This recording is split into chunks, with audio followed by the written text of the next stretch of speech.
حضرت یعلا بن مرہ سے روایت ہے کہ رسول کائنات صلی اللہ علیہ وسلم نے فرمایا، حسین منی و انا من حسین، احب اللہ من احب حسینا، حسین سبت من الاسباط۔ جامع ترمذی کی یہ حدیث ہے، باب مناقب حسن والحسین۔ آقا علیہ السلام نے فرمایا، حسین مجھ سے ہے اور میں حسین سے ہوں، اور اللہ اس سے محبت فرمائے جو حسین سے محبت کرے۔ حسین نواسوں میں سے ایک نواسہ ہے۔ آپ کا نام اور نسب حسین بن علی بن ابی طالب بن عبد المطلب بن ہاشم القریشی الہاشمی ہے۔ آپ کی کنیت ابو عبداللہ آپ کے چھوٹے بیٹے حضرت علی اصغر کا نام ہے۔ آپ کے القاب سبط رسول، ریحانہ رسول، سید شباب اہل الجنہ وغیرہ ہیں۔ آپ 5 شعبان المعظم 4 ہجری کو مدینہ منورہ میں پیدا ہوئے۔ حضرت علی کرم اللہ تعالی وجہہ الکریم فرماتے تھے، رسول کائنات تشریف لائے اور فرمایا، ارونی ابنی ما سمیتموہ، مجھے میرا بیٹا دکھاؤ، تم نے اس کا کیا نام رکھا ہے؟ تو میں نے عرض کی، حرب، جنگ۔ تو فرمایا، یہ تو حسین ہے۔ یہ مسند احمد کی حدیث ہے۔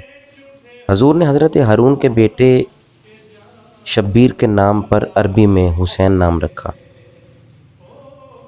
یہ الادب المفرد میں لکھا ہے، اور یہ تاریخ الخلفاء میں لکھا ہے۔ حسن اور حسین جنتیوں کے ناموں میں سے 2 نام ہیں۔ دائیں کان میں اذان اور بائیں کان میں تکبیر پڑھ کر یہ عمل مسنون فرمایا آقا علیہ السلام نے، اور عقیقہ بھی کیا۔ رسول کائنات نے 7ویں روز عقیقہ کیا اور سر کے بال منڈوائے اور ختنہ کیا، اور سر کے بالوں کے وزن کے برابر چاندی صدقہ فرمائی۔ یہ المستدرک کی حدیث ہے۔ یاد رہے کہ اللہ رب العزت نے یہ دونوں نام حسن اور حسین اہل عرب میں مستور رکھے۔ المعجم الکبیر میں یہ لکھا ہے، یعنی اس سے پہلے کسی نے اپنے بیٹوں کو اس نام سے موسوم نہیں کیا تھا۔ آپ کی ولادت اور شہادت کی پیشن گوئی تو پہلے ہی ہو چکی تھی۔ محبوب کونین صلی اللہ علیہ وسلم نے آپ کی ولادت سے پہلے ہی آپ کے بارے میں پیشن گوئی فرمائی تھی۔ حضرت ام فضل رضی اللہ تعالیٰ عنہ زوجہ ام رسول حضرت عباس سے روایت ہے کہ وہ رسول خدا کی خدمت میں حاضر ہوئیں اور عرض کیا، یا رسول اللہ صلی اللہ علیہ وسلم، میں نے ایک ناپسندیدہ خواب دیکھا ہے۔ فرمایا، وہ کیا ہے؟ عرض کی، وہ بہت ہی ناپسندیدہ ہے۔ فرمایا، وہ کیا ہے؟ رأیت کأن قطعۃ من جسدک قطعت ووضعت فی حجری، میں نے دیکھا ہے کہ گویا آپ کے جسم کا ایک ٹکڑا آپ کے جسم سے جدا ہوا اور میری گود میں رکھ دیا گیا۔ حضور نے فرمایا، رأیتی خیرا تالد فاطمۃ انشاء اللہ غلاما فیکون فی حجرک۔ یہ المستدرک کی حدیث ہے۔ تو نے اچھا خواب دیکھا ہے، فاطمہ انشاءاللہ بیٹا جنم دے گی، وہ تمہاری گود میں ہوگا۔ بس جیسے آپ نے فرمایا ویسے ہی ہوا۔ حضرت امام حسین رضی اللہ عنہ میری گود میں آئے۔ فرماتی ہیں، ایک دن میں حضور کی خدمت میں حاضر ہوئی اور انہیں حسین کو آپ کی گود میں رکھا دیکھا تو آپ کی آنکھوں سے آنسو بہہ رہے تھے۔ میں نے عرض کی، میرے ماں باپ آپ پر قربان، کیا وجہ ہے؟ فرمایا، جبریل ابھی آئے ہیں، انہوں نے خبر دی، ان امتی ستقتل ابنی ھذا۔ یہ المستدرک کی حدیث ہے۔ فرمایا، بے شک میری امت کے لوگ میرے اس بیٹے کو قتل کر دیں گے۔ میں نے کہا، اس بیٹے کو؟ تو کہا، ہاں، میرے پاس سرخ رنگ کی مٹی بھی لائی۔ ابو نعیم اور محدث سے امام سیوطی علیہ رحمہ نے روایت کیا، حضرت ام سلمہ فرماتی ہیں کہ حضور نے اس مٹی کو سونگا اور فرمایا، ریحو کرب و بلا، کرب و بلا کی بو ہے۔ نیز فرمایا، اے ام سلمہ، جس روز یہ مٹی خون میں بدل جائے گی تو جان لینا کہ میرا بیٹا شہید کر دیا گیا۔ اس کے علاوہ ام المومنین حضرت عائشہ صدیقہ، حضرت علی المرتضیٰ، حضرت فاطمہ، حضرت ابن عباس اور دیگر سے امام حسین کی شہادت اور مقام شہادت کے بارے میں روایات اور پیشن گوئیاں کتب معتبرہ میں موجود ہیں، لیکن حیرت یہ ہے کہ حضور اور آپ کی اہل بیت میں کسی سے اس حادثہ فاجعہ کے ٹل جانے کی دعا ثابت نہیں، جس سے واضح ہوتا ہے کہ حضور اور تمام اہل بیت چاہتے تھے کہ امام حسین اس امتحان عظیم سے گزر کر جہاد اور شہادت فی سبیل اللہ کا حق ادا کر کے مسلمانوں کے لیے روشنی کا اونچا مینارہ ثابت ہوں اور اللہ تعالیٰ کے ہاں اعلیٰ اور عرفہ درجات کے مستحق ٹھہریں۔ امام حسین رضی اللہ تعالیٰ عنہ جوہر حسن عالم حضرت محمد مصطفیٰ صلی اللہ علیہ وسلم کے مشابہ ہونے کی وجہ سے بہت حسین و جمیل تھے۔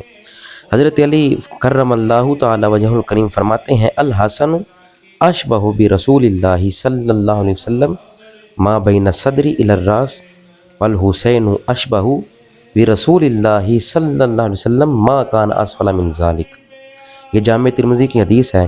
حضرت علی فرماتے ہیں کہ امام حسن سینہ سے سر تک حضور کے سب سے زیادہ مشابہ تھے، اور امام حسین اس سے نیچے حضور کے زیادہ مشابہ تھے۔ معدوم نہ تھا سایہ شاہ ثقلین، اس نور کی جلوہ گاہ تھی ذات حسین۔ تمثیل نے اس سایہ کے دو حصے کیے، آدھے سے حسن بنے ہیں، آدھے سے حسین۔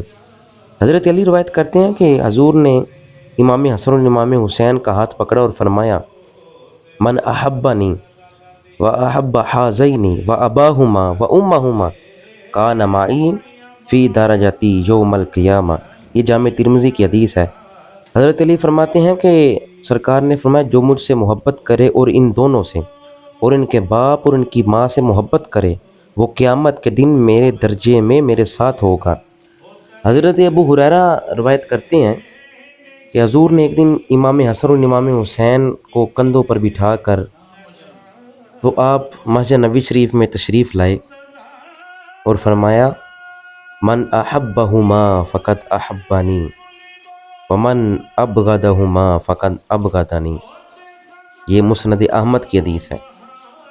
جس نے ان دونوں سے پیار کیا، یعنی کہ امام حسن اور امام حسین سے محبت کی، اس نے مجھ سے محبت کی، اور جس نے ان سے بغض رکھا، اس نے مجھ محمد سے بغض رکھا۔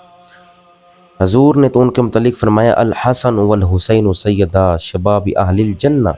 جامع ترمذی میں فرمایا، حسن اور حسین جنتی نوجوانوں کے سردار ہیں۔ اس حدیث سے واضح ہے کہ امام حسن اور امام حسین رضی اللہ تعالیٰ عنہما کی سرداری کو ماننے والے جنتی لوگ ہیں۔ حضرت بریدہ رضی اللہ تعالیٰ عنہ سے روایت ہے، اسی طرح آپ فرماتے ہیں کہ حضور نے ایک دن ہمیں خطبہ دیا اور امام حسن اور امام حسین آئے۔ ان دونوں پر سرخ قمیضیں تھیں، چلتے تو لڑکھڑاتے۔ حضور منبر سے اترے، دونوں شہزادوں کو اٹھایا اور اپنے سامنے بٹھایا، پھر فرمایا، اللہ نے سچ فرمایا، انما اموالکم و اولادکم فتنہ، بے شک تمہارے مال اور تمہاری اولاد آزمائش ہیں۔ میں نے ان دونوں کو دیکھا چلتے ہیں اور لڑکھڑاتے ہیں، تو فلم اصبر حتی قطعت حدیثی ورفعتہما۔ یہ جامع ترمذی کی حدیث ہے۔ فرمایا، مجھ سے رہا نہ گیا یہاں تک کہ میں اپنی بات ختم کی میں نے اور ان دونوں کو اٹھایا۔ اتنا پیار حضور فرماتے تھے۔ حضرت عائشہ صدیقہ سے روایت ہے کہ ایک بار حضور سیاہ رنگ کے بالوں سے بنی ہوئی چادر اوڑے ہوئے تھے۔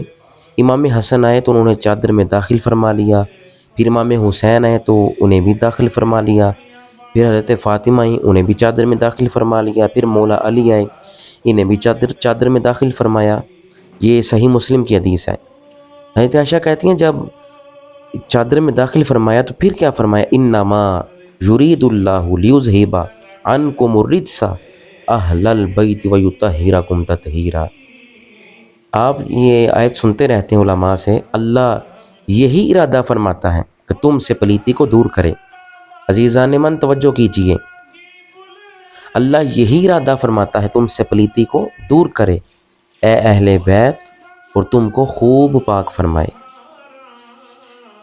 کون اہل بیت اطہار؟ ان میں حضرت فاطمہ الزہرا ہیں، ان میں حضرت علی المرتضیٰ کرم اللہ وجہ الکریم ہے، امام حسن ہیں، امام حسین ہیں، یہ ہیں، اور حضور 5 تن پاک۔ تو فرمایا اللہ ارادہ فرماتا ہے، اور جس چیز کا اللہ ارادہ فرما لے، فرمایا اہل بیت اطہار تمہاری یہ شان کم ہے کہ اللہ رب العزت نے تمہاری محبت کو نماز میں فرض قرار دیا۔ بڑے بڑے محدثین نے لکھا۔ تو اللہ رب العزت ہمیں اہل بیت اطہار کے ساتھ وفا کی توفیق عطا فرمائے، انہی کا دامن تھام کر زندگی گزارنے کی توفیق عطا فرمائے۔ 60 ہجری میں صحابی رسول کاتب وحی حضرت امیر معاویہ آپ وصال فرما گئے۔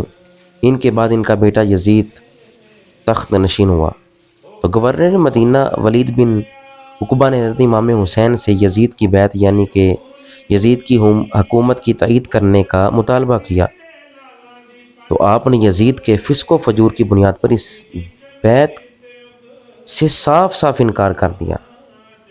اس کے بعد آپ 4 شعبان 60 ہجری کو مکہ مکرمہ چلے۔ اس اسلام میں کوفہ کے لوگوں نے امام حسین کو کوفہ آنے اور وہاں خلافت راشدہ کی بنیاد رکھنے کی دعوت دی۔ تو یہ بڑی طویل گفتگو، ایک روایت میں 3 ذوالحج 60 ہجری کا دن تھا۔ اس روز امام حسین اپنے خاندان اور دیگر ساتھیوں کے ہمراہ مکہ سے کوفہ روانہ ہوئے۔ تو حضرت امام حسین رضی اللہ عنہ نے 72 تن قربان کیے۔ پھر نبی علیہ السلام نے ان کو بڑا مقام عطا فرمایا، فرمایا حسین سبت من الاسباط۔ سبت سین کے زیر کے ساتھ معنی نواسا ہے، سین کے زبر کے ساتھ معنی شاخ یا قبیلہ کے ہیں، جس کا معنی یہ ہے کہ امام حسین کی نسل خلق کثیر پیدا ہوگی۔ اس حدیث مبارکہ میں ہمیں امام حسین کی عظمت کا اندازہ ہو رہا ہے، اسی لیے فرمایا گیا شاہ است حسین، بادشاہ است حسین، دین است حسین، دین پناہ است حسین، سرداد ناداد، دست در دست یزید، حقہ کے بنائے لا الہ است حسین۔ یزید کل بھی مردہ باد تھا، یزید آج بھی مردہ باد ہے، حسین ہمیشہ زندہ۔